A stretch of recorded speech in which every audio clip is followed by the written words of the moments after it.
నిన్న మీరందరూ ఇనుంటారు press meet. Jaganmohan Reddy ఏం మాట్లాడాడంటే, జస్ట్ అకేషన్ వచ్చింది కాబట్టి చెప్తుండా తెలియాల. అప్పన్న అనేవాడికి 50,000 చెక్ ఇచ్చానని 100% ఇచ్చాను. ఎవరు చెప్తే ఇచ్చాను. అది కూడా ఒక సేవ కింద. నాది సేవా భావంతో జరుగుబాటు లేదు అంటే ఈరోజు కూడా ఇంకా చెప్పాలంటే చాలా మందికి ఇచ్చుండ. అట్లా ఒక్కడికే కాదు, చాలా మందికి ఇచ్చుండ.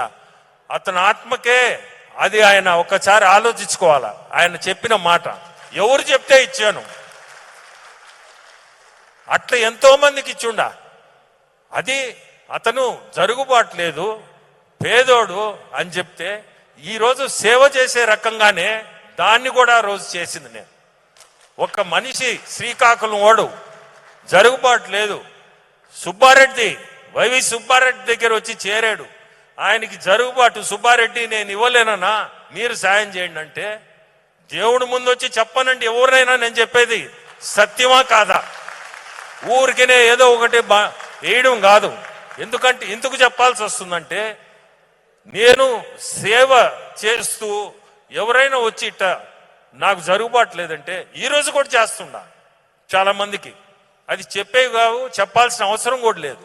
కానీ అతను ఎందుకు చెప్పాల్సి వచ్చిందో, ఏమనుకోని చెప్పాడో నాకైతే అర్థం. చెప్పినా నాకేం పోయేది ఏం లేదు దానివల్ల ఏమవుద్ది. మంచి పనే చేశా ఆ రోజు అతని పరిస్థితి. ఈరోజు దాన్ని ఇప్పుడు కానీ నేను కానీ లిస్ట్ చెప్పానంటే చాలా మంది ఉన్నారు నేను చేసిన వాళ్ళు ఆ నెలకి చెక్కులు ఇచ్చేవాళ్ళు. అది అతనికి తెలుసు, ఎవరెవరికి ఇచ్చాను, ఎవరికి ఇమ్మన్నారో తెలుసు.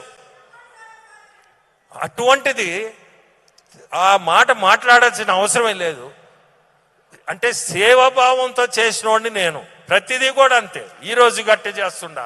సో కొన్ని సేవ చేయబోయి కూడా తప్పులు అవుతున్నాయి, అనవసరంగా బండలు పడుతున్నాయి. మంచి పని చేసి అంటే సేవలో కూడా మనం ఏ రోజు ఏమవుతుందో కూడా తెలియటంలా. మనం చేసే మంచి పనిలో కూడా సరే దానికి దేవుడికే వదిలేసాను, అది దేవుడికి తెలుసు. మనం ఏం చేసాము, మనం ఎంత చేసాము, ఎంతమందికి చేసాము, దాని గురించి కూడా చెప్పాల్సిన అవసరం లే. ఇది కూడా ఎందుకు చెప్పాల్సి వచ్చిందంటే, నిన్న నాకు నచ్చలేదు, కొంచెం బాధేసింది.